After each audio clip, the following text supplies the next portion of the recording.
जय हिंद, जोहार अगर मैं शमशाद आलम। आज जिस मुद्दे पे बात करने वाले हैं वो मुद्दा है पश्चिम बंगाल के मुख्यमंत्री ममता बनर्जी। जो कुर्मी समाज के द्वारा एक मांग की जा रही है कि कुर्मियों को एसटी सूची में शामिल की जाए, इस मांग को लेकर ममता बनर्जी जो है कि भाई कुर्मियों के साथ खड़ी दिख रही है। आखिर ऐसा क्या कारण आ गया कि भाई ममता बनर्जी कुर्मी के साथ खड़ी दिख रही है? आज इसी के ऊपर बात करेंगे और विस्तार रूप से बात करेंगे। आप लोग वीडियो में अंत तक बने रहिए। चलिए चलते हैं और सारी बात को समझते हैं कि आखिर बंगाल के मुख्यमंत्री ममता बनर्जी कुर्मी का मांग जो है उस मांग के साथ सहमति जताते हुए आखिर खड़ी दिख रही है। इसके पीछे कारण क्या है, क्या वजह है जो खड़ी दिख रही है? अब चलिए यहां पर थोड़ा सा बात को समझते हैं कि भाई कि कुर्मी समाज के द्वारा जो है कि रेल टेका आंदोलन हुआ। रेल टेका आंदोलन जो है कि भाई कि 3 स्टेट में बृहद पैमाने पर हुआ। सबसे ज्यादा अगर कहीं प्रभाव हुआ तो वो था झारखंड, दूसरा पश्चिम बंगाल। पश्चिम बंगाल का कुछ ऐसा जिला है जो भाई आपका बृहद झारखंड का क्षेत्र माना जाता है। उस जिला में जो है कि या उस क्षेत्र में कुर्मी समाज के द्वारा भाई रेल टेका आंदोलन किया गया। जिस इलाके का नाम है जंगल महल। जंगल महल का क्षेत्र जो है कि काफी कुर्मियों का प्रभाव है। वहां के लोग जो है कि भाई रेल टेका आंदोलन बड़ा मजबूत तरीके से किया। जिस तरीके से झारखंड में रेल टेका आंदोलन हुआ उसी तरीके से पश्चिम बंगाल में भी हुआ और साथ ही साथ उड़ीसा का कुछ क्षेत्र जो है कि वहां भी रेल टेका आंदोलन हुआ। अब देखिए उड़ीसा और झारखंड की क्या सरकार जो मतलब स्थानीय सरकार है, राज्य सरकार है, उनकी क्या भूमिका है ये नहीं कहा जा रहा, लेकिन ये तो है कि पश्चिम बंगाल के मुख्यमंत्री ममता बनर्जी अपने कुर्मी समाज के साथ खड़ी दिख रही है। आखिर क्या ऐसा कारण है, थोड़ा सा इसके ऊपर भी समझेंगे कि क्या ये राजनीति कुछ स्टंट है या फिर और कुछ है। तो दरअसल यहां पर यह है कि भाई पश्चिम बंगाल में चुनाव होने वाला है पंचायत का, और पंचायत चुनाव के बाद जो है कि भाई विधानसभा का चुनाव होगा। विधानसभा का चुनाव 2026 में पश्चिम बंगाल में होने वाला। राजमहल नहीं, जंगल महल का जो कुछ क्षेत्र है उस क्षेत्र में कुर्मी समाज के लोगों का काफी ज्यादा प्रभाव है, वो निर्णायक वोट में आते हैं। तो जंगल महल का जो क्षेत्र आता है वो आपका आता है, जैसे आप देख सकते हैं, वीरभूम है, बर्धमान है, मिदनापुर है, झारग्राम है, बांकुड़ा है, पुरुलिया है। ये जितना भी क्षेत्र है ये सभी क्षेत्र में जो है कि भाई कुर्मी समाज का प्रभाव है। और ये क्षेत्र हमेशा जो है कि अपनी अस्तित्व की लड़ाई लड़ा है और ये क्षेत्र के लोग हमेशा चाहते हैं कि भाई हमें बृहद झारखंड में शामिल की जाए।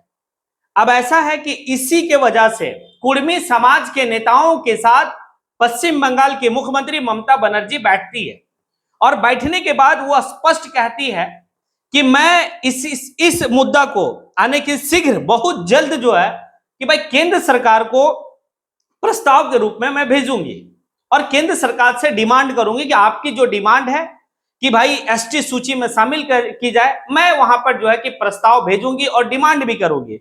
और साथ ही साथ कुर्मी समाज के लिए एक यानी कि कुर्मी विकास बोर्ड का गठन भी वो करने वाली है। अब देखिए ये दो चीज के साथ वो खड़ी दिख रही है ममता बनर्जी। लोग कह रहे थे कि भाई कुर्मी समाज की डिमांड जो है कि निराधार है या कुर्मी समाज का डिमांड सही नहीं है, लेकिन ये स्पष्ट जो है कि भाई पश्चिम बंगाल के मुख्यमंत्री इस बात को कही कि मैं केंद्र सरकार को ये प्रस्ताव को भेजूंगी कि कुर्मी समाज को एसटी सूची में शामिल की जाए और कुर्मी समाज के लिए मैं एक आने की विकास बोर्ड का गठन करूंगी। अब उनके साथ जो बैठक हुआ, जो कुर्मी समाज के नेता थे उसमें से उस बैठक में जो नेता थे वो कुर्मी समाज से, जैसे शुभेंदु महतो, सुनील महतो, विजय महतो, ये लोग जो है कि भाई कि तमाम जितने भी कुर्मी समाज के नेता थे वो बैठे और बैठने के बाद बड़ा जो है बेहतर तरीके से बात भी हुआ, आश्वासन भी दिया गया और वो कहीं भी कि भाई बहुत जल्द जो है कि आपके प्रस्ताव को मैं केंद्र सरकार को भेजूंगी और आपके लिए विकास बोर्ड का, कुर्मी विकास बोर्ड का गठन भी करने वाला हूं। साथ ही साथ उस बैठक में जो है कि तृणमूल कांग्रेस के जो कुर्मी समाज से विधायक हैं वो भी जो है कि वहां पर शामिल थे। सीताराम महतो और सुशांत महतो ये भी शामिल थे। अब ये सभी लोग जो है कि भाई कि ममता बनर्जी के बात से सहमत है। ममता बनर्जी भी जो है कि इनको अपने आश्वासन दी और अपने बात पे जो है कि भाई वो रखी कि ठीक है मैं आपके लिए खड़ी हूं, आपकी जो डिमांड है वो जायज डिमांड है और मैं इस डिमांड को लेकर जो है कि केंद्र सरकार को प्रस्ताव भेजूंगी। अब इसके पीछे लॉजिक जो समझा जा रहा है वो ये समझा जा रहा कि जितने भी आने की, चाहे वो झारग्राम हो या वीरभूम हो या फिर आपका बांकुड़ा है, पुरुलिया है, इस क्षेत्र में भाई कुर्मी समाज के लोगों का निर्णायक वोट माना जाता है। अब इसमें जो है कि ये सभी क्षेत्र में जहां पे बृहद झारखंड का जो क्षेत्र कहा जाता है, उस क्षेत्र में झारखंड का वर्तमान का एक उभरता हुआ पार्टी काफी मजबूत तरीके से झारखंड लोकतांत्रिक क्रांतिकारी मोर्चा, ये पार्टी का विस्तार भी वहां हो रहा है। तो वो चाह रही कि भाई कि कुर्मी समाज का वोट का बिखराव ना हो, किस तरीके से कुर्मी समाज के लोगों को अपने पाले में, तृणमूल कांग्रेस के पाले में रखें, वो सारा चीज को देखते हुए जो है कि इस निर्णय पे पहुंचती है कि मैं कुर्मी समाज की जो मांग है, मैं उसके मांग के साथ खड़ी हूं। दूसरा पंचायत चुनाव है। पंचायत चुनाव में भी जो है कि बहुत बड़ा कारगर रहेगा इन जगहों पर, जिस जिस जगह का जो है कि जंगल महल क्षेत्र आता है। अगर ममता बनर्जी कुर्मी समाज के साथ नहीं खड़ी दिखती तो ममता बनर्जी के लिए काफी कुछ जो है कि मुश्किल हो सकता था विधानसभा चुनाव में और भाई पंचायत चुनाव में। इसीलिए वो स्पष्ट रूप से जो है कि कुर्मी समाज के साथ खड़ी दिखी।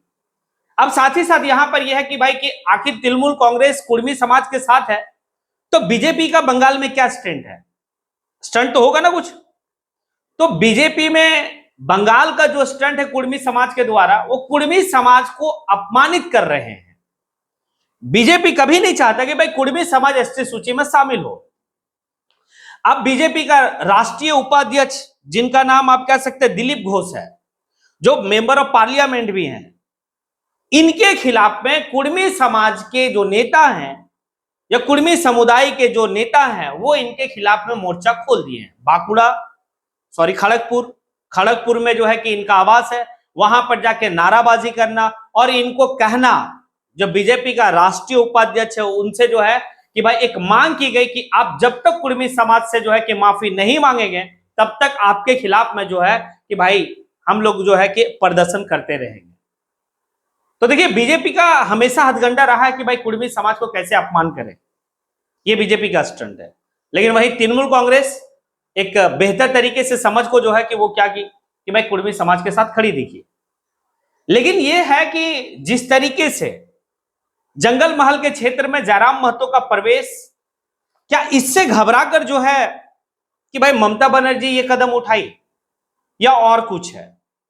क्योंकि पश्चिम बंगाल के अगर आप देखें कि जंगल महल क्षेत्र में तो जयराम महतो का बोलबाला काफी ज्यादा महतो समाज में, कुर्मी समाज में, क्योंकि हमेशा वो जा भी रहे हैं। अपने संगठन का विस्तार के लिए लोगों को भी वहां पर नियुक्त कर दिए हैं और उनकी संगठन झारखंड लोकतांत्रिक क्रांतिकारी मोर्चा का गठन भी हो रहा है जंगल महल क्षेत्र में। और वो ऐलान भी किया कि भाई जंगल महल क्षेत्र में जो है कि जो विधानसभा की चुनाव होगी पश्चिम बंगाल में, वहां पर हम कैंडिडेट देंगे। और अभी के टाइम में कुर्मी समाज का अगर कोई प्रभावशाली अगर नेता है तो वर्तमान में डुमरी के विधायक जयराम महतो है। तो क्या ममता बनर्जी इस बात को समझ गई कि अगर हम कुर्मी समाज के मांगों के साथ, जो उनकी डिमांड है कि भाई एसटी सूची में शामिल की जाए हमें, अगर एसटी सूची के साथ, अगर कुर्मी समाज के साथ अगर हम खड़े नहीं रहे तो आने वाले विधानसभा चुनाव में हमारे लिए काफी जंगल महल का क्षेत्र मुश्किल भरा रहेगा। शायद इस डर की वजह से ममता बनर्जी क्या कि भाई कुर्मी समाज के साथ आई, या फिर और कुछ है। और देखना यह बड़ा दिलचस्प होगा कि आखिर पश्चिम बंगाल के मुख्यमंत्री जो केंद्र सरकार को प्रस्ताव भेजेगी वो कब भेजती है और कितना मजबूत से खड़ी रहती है। दूसरा यह भी बड़ा देखना दिलचस्प रहेगा कि पश्चिम बंगाल के मुख्यमंत्री ममता बनर्जी कुर्मी विकास बोर्ड का गठन, आयोग का मतलब बोर्ड का जो गठन है वो कब करती है, और इससे, इस बोर्ड का गठन होने से कुर्मी समाज का जो पश्चिम बंगाल में है, जो पश्चिम बंगाल का क्षेत्र में कुर्मी समाज है, उनका कितना उत्थान हो पाता है, कितना क्या हो पाता है, वो देखना बड़ा दिलचस्प रहेगा। अब आप लोगों से सवाल है, क्या जिस तरीके से पश्चिम बंगाल के मुख्यमंत्री ममता बनर्जी कुर्मी समाज के साथ खड़ी दिख रही है, क्या झारखंड का भी मुख्यमंत्री कुर्मी समाज के साथ खड़े दिखेंगे? झारखंड में तो कुछ और चल रहा है। अब आप लोग जो है कि कमेंट बॉक्स में आके कमेंट जरूर करें। इसी के साथ मैं अपनी बात को यहीं पे समेटता हूं। जय हिंद।